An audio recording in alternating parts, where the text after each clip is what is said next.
पड़ती। ठीक है, अब इसके बाद हम दूसरा नाप लेंगे वेस्ट का। वेस्ट का साइज़ है 19 का भी हाफ़ करेंगे हम इसी तरीके से, तो 9.5 आ जाएगा, मगर फिर भी मैं आप लोगों को करके दिखा देती हूँ एक बार। ठीक है, ये आ गया हाफ़, 9.5।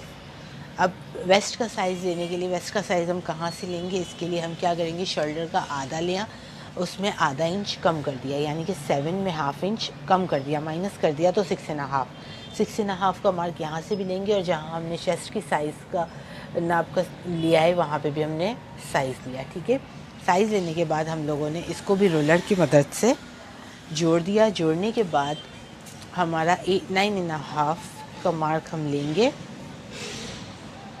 और यहाँ पे एक मार्क लगा देंगे। ठीक है, यूँ मार्क लगाने के बाद वही हम 2 इंच एक्स्ट्रा कपड़ा सिलाई के लिए लेंगे और उस पर मार्क लगा देंगे। ये करने के बाद हम लोग इसको भी रोलर की मदद से कंप्लीट लाइन ड्रॉ कर देंगे।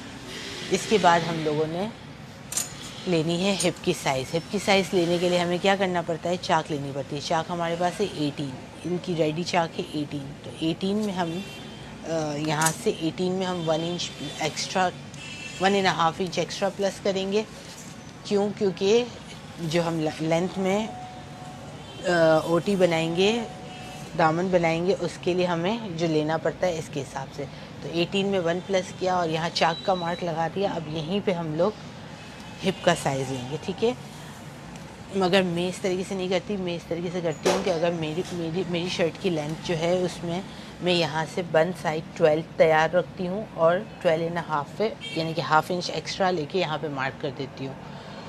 मैं ये करती हूँ क्योंकि अगर लेंथ बड़ी हो गई तो हमारे पास चाक का हिसाब किताब हमें देखना पड़ता है। मेरा हर शर्ट पे यहाँ से सेम साइज़ पे बंद रखती हूँ मैं चाक के लिए। ठीक है, फिर चाक जितनी भी रहे, 16 की रहे, कभी शर्ट छोटा है तो 15 की रहे, इस तरीके से। अब यहाँ पे हमने हिप साइज़ लिया, हिप के लिए 21 है हिप हमारे पास साइज़, हिप की साइज़ है 21 में हम लोग वही हाफ़ करेंगे तो 10.5 आ जाएगा। यहाँ से हम मार्क लगाएंगे 10.5 का, एक सॉरी यहाँ हिप की साइज़ 22 रखी हुई है, 11।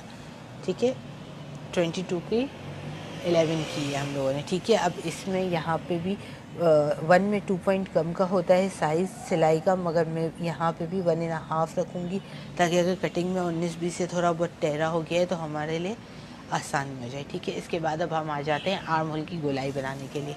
इसके बनाने के लिए हम सबसे पहले यहाँ बन साइड से 3 इंच का मार्जिन लगाएंगे नेक साइज़ का मार्जिन लगाने के बाद यहाँ से हमारे शोल्डर का जो साइज़ है यहाँ से हमने हाफ़ इंच का मार्क लगाया।